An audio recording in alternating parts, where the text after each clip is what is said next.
a standing order. It's not provided anywhere. Mr. Speaker, it is not provided anywhere that you can suspend. Mr. Speaker, I therefore rise on the fact that nowhere it is stated that a speaker can suspend a standing order to invite you, Mr. Speaker, to suspend. Mr. Speaker, this difficult provision that requires, only for tomorrow, that requires that we have 15 members before we commence. Mr. Speaker, you have the power. One allows you to rise to my invitation, and one further confirms to you that this is not provided for.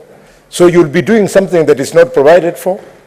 I therefore, Mr. Speaker, beg you tomorrow, the trouble, the lead, the whip of the minority, and I have gone through with my able deputy to get these 15 senators has been unbelievable.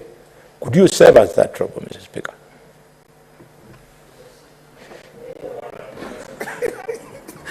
Yes, Senator Chalagay. Mr. Speaker, so that you rule on this matter once and for all, on the issue of the quorum as per standing order 39 and 40. Mr. Speaker, we have to appreciate that you are the senator of Meru County, and you sit here as such, and you are also the deputy speaker of this Senate Republic of Kenya. We need your ruling and guidance that when you are sitting there, and we have 14 senators, should we include you as the 15th senator to give the quorum? So it is important, Speaker, as you rule tomorrow, give us a concise and precise and comprehensive ruling, so that in future, because we have a number of speakers panel, I can see my brother Senator Haji is in the house, is a member of speakers panel, and a number of our colleagues are in speakers panel. If they sit as the temporary speakers or the speakers that preside the session, Mr. Speaker, and we have 14 senators, and they are sitting on the seat the way you are as a senator of Meru, where do we draw the line? So kindly, Mr. Speaker, give us a ruling so that in future when you are sitting there, we count you as the senator of Meru. Because, Mr. Speaker, when we are voting, and I remember when the chairpersons during the committee of the whole, and even when they are presiding sessions, Mr. Speaker, they always participate in the voting, despite that you are the deputy speaker or you are the chairperson of that committee of the whole or in the speakers panel. Thank you, Mr. Speaker. Yes, yes, Senator for Nairobi, Edwin, Sifuna.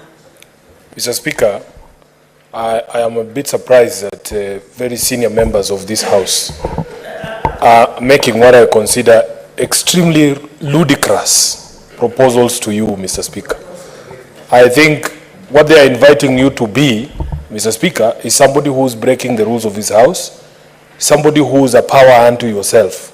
Mr. Speaker, under Standing Order 267, there is a procedure for amendment of these standing orders. In fact, we have had this debate, including when we had our retreat in Mombasa, when I was talking about the running order of how the order paper looks like, Mr. Speaker. And I think it was even Senator Khalwale who was inviting me to go through this procedure to amend our standing order so that we can have these motions coming before statements, Mr. Speaker. Number two, Mr. Speaker, as I understand the Commonwealth, when you are seated in that chair, you are an ex-officio member of this House. It is not possible, Mr. Speaker, for you to participate in debate when you are sitting on the chair. These are basic civic education matters that we should not be discussing here. I'm just happy we don't have primary school students in the gallery, because they would be embarrassed that very senior leaders in this country do not understand basic civics. That when you are seated there, Mr. Speaker, you are an ex-officio member of the House. And that is why, if you want to contribute, you must come down to us ordinary mortals so that you can be able to speak as a senator of Meru. So, Mr. Speaker, I want to caution you. Please don't fall into the trap that Senator Khalwale is setting for you. Mr. Speaker, you will be the first person.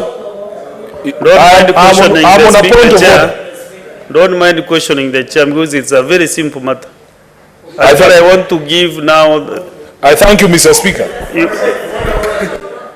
Let me hear the minority whip. You know, this issue was initiated by the majority whip. Let us now hear. There's a point of order also from the minority whip. Senator Nduro.